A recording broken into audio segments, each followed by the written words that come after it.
Haleluya. Shalom semua. Masa untuk Rhapsody Reality. Masa untuk firman Tuhan. Haleluya. Tidak kira apa jua maklumat atau berita yang kalian baca atau dengar dari radio, TV, surat kabar atau dari kawan, pastikan sama ada maklumat itu datang daripada Tuhan atau dari syaitan. Untuk sebab itulah Pastor Chris menyuruh kita berjaga-jagalah dan peka. Haleluya. Ayat Injil tema kami pada hari ini dipetik daripada Roma 8 ayat 6 yang berkata, kerana fikiran daging adalah maut, tetapi fikiran rohani adalah hidup dan damai sejahtera. Puji Tuhan. Dalam Matius 16 ayat 21 hingga 23, kita boleh melihat satu senario yang menarik di antara Yesus dan Petrus. Guru telah menjelaskan kepada murid-muridnya bahawa dia perlu pergi ke Yerusalem, mengalami penderitaan yang teruk di bawah tangan para pemimpin agama, dibunuh dan dibangkitkan semula pada hari yang ketiga. Kemudian, Alkitab mengatakan bahawa Petrus menarik Tuhan ke tepi untuk berbicara dengannya secara tertutup dan mula menegurnya dan berkata, "Ya Tuhan, semoga Allah menjauhkan perkara itu daripada Tuhan. Perkara itu tidak akan sesekali berlaku kepadamu." Tuhan kemudian berpaling kepada Petrus dan berkata, "Nyahlah ke belakangku, hai syaitan. Engkau adalah sandungan bagiku, kerana engkau tidak memikirkan perkara-perkara Allah, melainkan perkara-perkara manusia." Inilah firman Tuhan. Hal ini tertulis dalam Matius 16 ayat 23. Dia dengan segera mengalihkan fikiran Petrus kepada sumber maklumatnya. Dia mengalihkan fikiran Petrus kepada kerohanian. Haleluya. Hal ini menggambarkan dengan jelas tentang kerohanian Yesus. Dia ingin Petrus membezakan maklumat yang datang daripada Tuhan dengan maklumat yang datang daripada syaitan. Apabila maklumat sampai kepada kamu, kamu harus tahu dari mana asalnya. Adakah ia datang dari kerajaan Tuhan, dari syaitan, atau dari dunia? Syaitan adalah penguasa dunia ini. Jadi, maklumat dari dunia boleh dicemari oleh syaitan. Tambahan pula, kamu bukan dari dunia ini seperti yang tertulis dalam Yohanes 15 ayat 19. Oleh itu, kamu tidak boleh hidup berdasarkan maklumat yang datang dari dunia ini. Berjalanlah dalam pengertian dan kepekaan. Haleluya. Hendaklah kamu berfikiran rohani. Melalui pelayanan firman dan roh, Tuhan dengan murah hati memberikan kamu kemampuan untuk memahami dan berjalan dalam kehendaknya yang sempurna. Puji Tuhan. Dia mahu kamu berjaga-jaga, berhati-hati, berwaspada dan teguh dalam firman-Nya yang merupakan cahaya sejati yang memberikan kamu petunjuk dan bimbingan. Haleluya.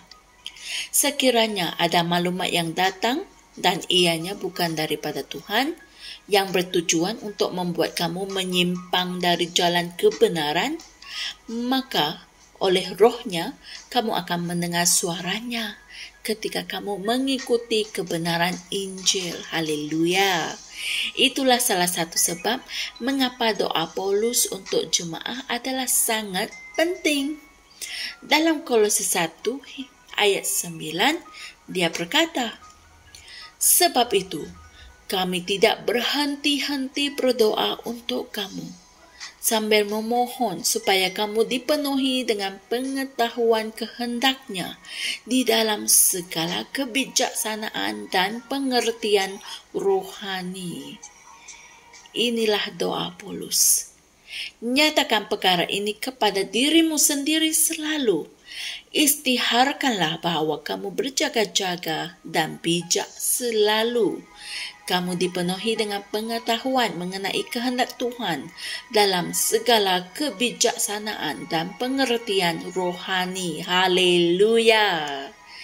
Saudara dan saudari semua, mari kita sama-sama membuat pengakuan ini. Ya Bapa, aku berjaga-jaga, bijak, peka, dan arif, mempercayai Engkau dengan sepenuh hati dalam semua perkara, bergantung pada firman-Mu, dan hanya bertindak berdasarkan arahan-arahan-Mu. Aku berakarkan dan berdasarkan firman, dalam nama Yesus. Amin. Untuk renungan tambahan, sila kaji dan pelajari ayat-ayat Injil berikut, iaitu Efesus 5 ayat 15 hingga 17 dan Kolose 1 ayat 9. Haleluya! Puji syukur kepada Tuhan kerana telah memberikan kita roh kebenaran yang hidup di dalam diri kita, agar kita dapat berjalan dalam kebenaran selalu. Haleluya! Sesungguhnya kebenaran hanya boleh diperoleh dari firman Tuhan. Oleh sebab itulah kami membawa firman Tuhan kepada kalian setiap hari melalui platform Rhapsody Reality ini. Haleluya! Jangan lupa subscribe pada saluran ini agar kalian tidak terlepas firman Tuhan, dan kongsikan saluran ini pada yang lain agar mereka juga dapat mempelajari kebenaran dari firman Tuhan. Puji Tuhan. Saya doakan kalian semua dipenuhi dengan pengetahuan kehendak-Nya di dalam segala kebijaksanaan dan pengertian rohani. Amin. Jumpa lagi esok dan Tuhan berkati. Shalom. Kami percaya saudara-saudari semua telah diberkati dengan perkongsian firman dari Rhapsody Reality. Bagi sesiapa yang ingin menjadikan Yesus Kristus sebagai Tuhan dalam kehidupanmu, kamu boleh mengucapkan doa ini bersama dengan saya. Ya Tuhan Allah, aku mempercayai Yesus Kristus, Anak Allah yang hidup dengan sepenuh hatiku. Aku percaya Dia telah mati untukku, dan Allah telah membangkitkan Dia dari kematian. Aku percaya Dia hidup hari ini. Aku mengaku dengan mulutku bahawa Yesus Kristus adalah Tuhan dalam hidupku mulai dari hari ini. Melalui Dia dan di dalam nama-Nya, aku mempunyai kehidupan yang kekal. Aku telah dilahirkan semula. Terima kasih Allah kerana menyelamatkan jiwaku. Aku sekarang adalah anak Allah. Haleluya. Tahniah, sekarang kamu telah menjadi anak Allah. Untuk apa-apa sebarang pertanyaan atau untuk mendapatkan lebih banyak maklumat mengenai bagaimana untuk bertumbuh sebagai seorang Kristian, anda semua boleh hantar mesej di akaun Facebook kami atau email kami di tni.msia@gmail.com. Sekali lagi, tni.msia@gmail.com. Tuhan berkati Anda semua.